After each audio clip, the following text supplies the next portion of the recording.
Добрый вечер. У нас сегодня важный вопрос. Докладывает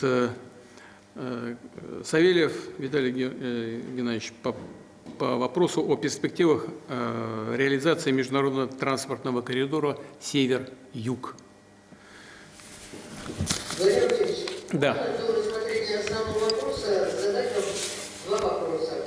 Да, пожалуйста. Первое, каково наше отношение к инициативе президента США Дональда Трампа созданию Совета мира?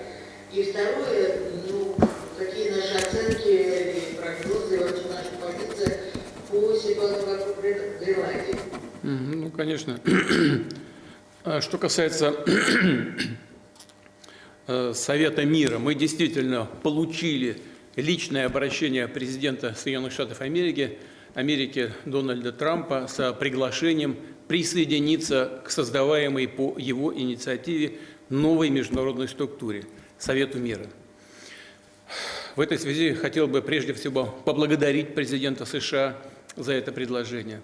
Мы всегда поддерживали и поддерживаем любые усилия, направленные на укрепление международной стабильности. Отмечаем также и вклад действующей администрации США в поиске решения по урегулированию украинского кризиса.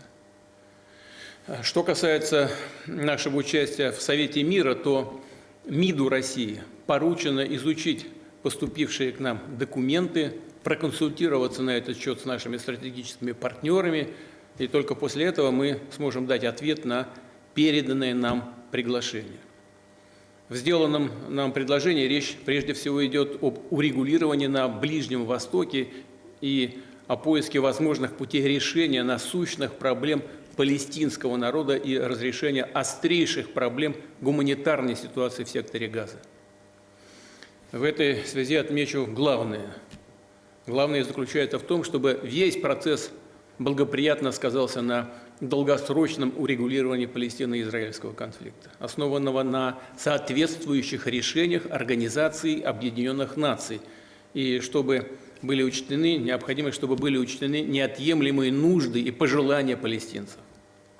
Это касается реконструкции сектора Газа и его базовой социальной инфраструктуры, систем здравоохранения, водоснабжения, налаживания бесперебойного обеспечения продовольствием.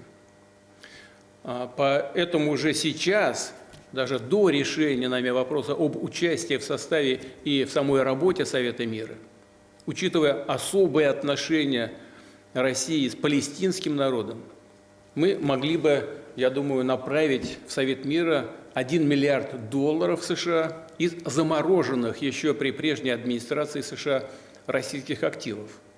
Кстати, оставшиеся средства из наших же замороженных в США активов можно было бы использовать и на восстановление территорий, пострадавших в ходе боевых действий после заключения мирного договора между Россией и Украиной. Такая возможность также обсуждается нами с представителями администрации США.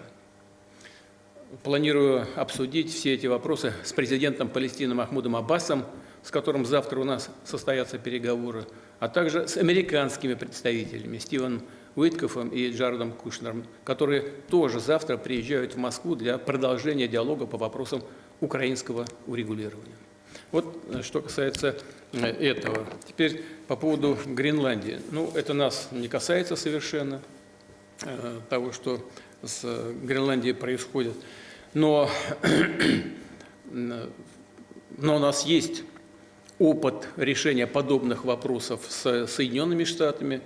В XIX веке, по-моему, в 1867 году, как мы знаем, Россия продала Соединенным Штатам, а Соединенные Штаты купили у нас Аляску.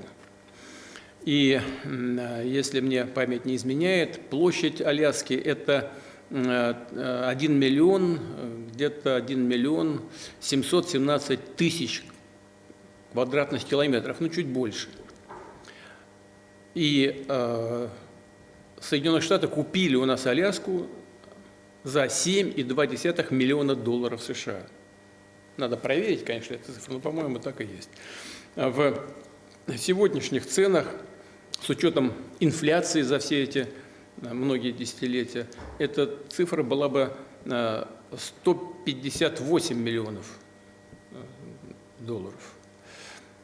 А площадь Гренландии, она чуть больше, по-моему, 2 миллиона 166 тысяч квадратных километров, тоже с хвостиком. То есть разница где-то 450-449 примерно тысяч квадратных километров. Ну вот, значит, если сравнить это со стоимостью приобретения Соединенными Штатами Аляски, то цена за Гренландию была бы, ну, где-то там 200-250 миллионов долларов.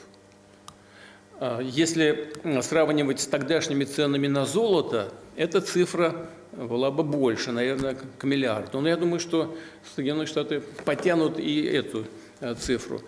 А главное, что у Дании и Соединенных Штатов тоже есть свой опыт на этот счет. По-моему, в 1917 году Дания уже продала, а Соединенные Штаты купили Виргинские острова. Так что такой опыт тоже существует. Кстати говоря, Дания всегда относилась к Гренландии как к колонии и довольно жестко, если не сказать жестоко, к ней относилась.